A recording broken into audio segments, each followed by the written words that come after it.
Assalamualaikum warahmatullahi wabarakatuh. Pada kesempatan kali ini, kami dari kelompok 3 akan mempresentasikan mengenai sumber data dan teknik pengambilan data.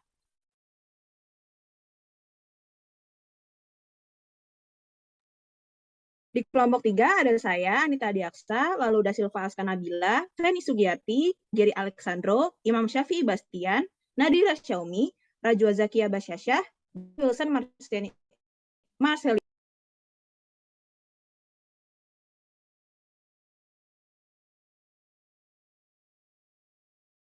Saya akan membahas latar belakang.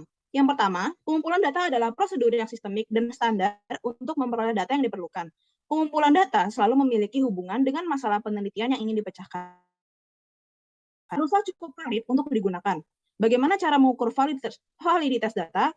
Validitas data dapat ditingkatkan jika alat pengukur serta kualitas dari pengambilan data cukup valid. Yang ketiga, pengumpulan data dapat menggunakan sumber primer dan sumber sekunder. Teknik pengumpulan data dapat melakukan wawancara atau interview, angket atau kuesioner, pengamatan atau observation, atau bahkan gabungan dari ketiganya. Yang keempat, sumber data adalah tempat didapatkannya data yang diinginkan. Yang kelima, sumber data terbagi menjadi dua, yaitu data primer atau data yang diperoleh secara langsung oleh peneliti, dan data sekunder atau catatan atau dokumen.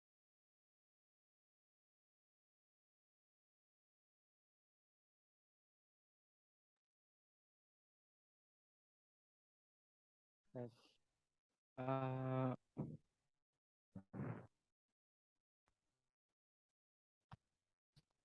Kemudian di sini ada tujuan menjelaskan apa yang dimaksud sumber data, menjelaskan apa saja cara pengambilan data, dan mempresentasikan suatu kasus di bidang MIPA dan menjelaskan sumber data dan cara pengambilan data dari kasus tersebut.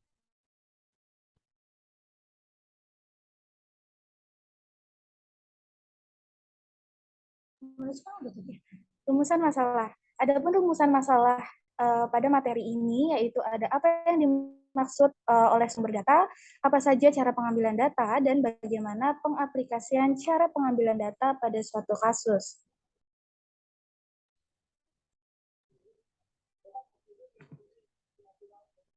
Baik, selanjutnya ada sumber data dan cara pengambilan data. Sumber data dalam penelitian adalah subjek dari mana data diperoleh. Apabila peneliti menggunakan kuesioner atau wawancara dalam pengumpulan datanya, maka sumber data disebut responden, yaitu orang-orang yang merespon atau menjawab pertanyaan-pertanyaan peneliti, baik pertanyaan tertulis ataupun lisan.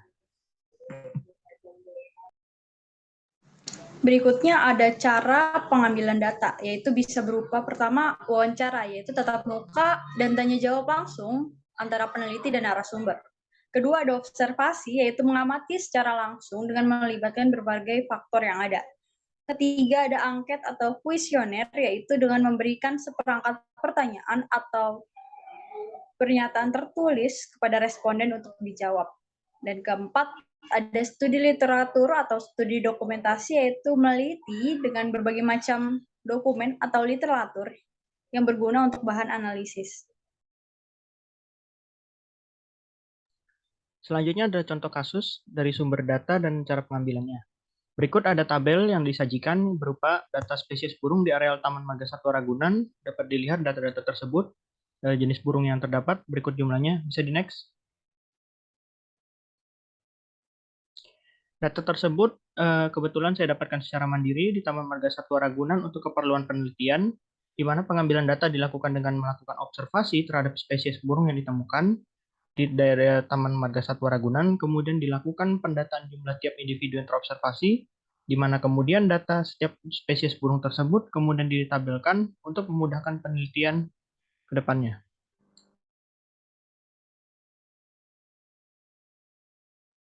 Sehingga bisa ditarik kesimpulan, yaitu sumber data dalam penelitian merupakan hasil dari wawancara atau kuesioner dalam pengumpulan data yang didapat dari suatu subjek dan responden yang dituju.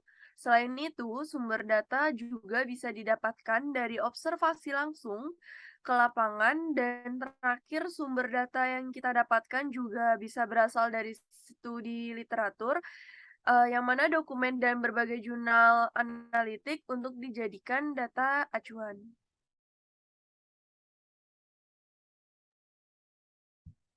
Lalu berikutnya adalah saran, yakni yang pertama adalah sebaiknya dilakukan riset lebih lanjut untuk memaksimalkan pemahaman mengenai sumber data dan cara-cara pengambilan data. Lalu yang kedua adalah sebelum pengambilan data diperlukan studi literatur yang baik agar pengambilan data dapat tepat sasaran.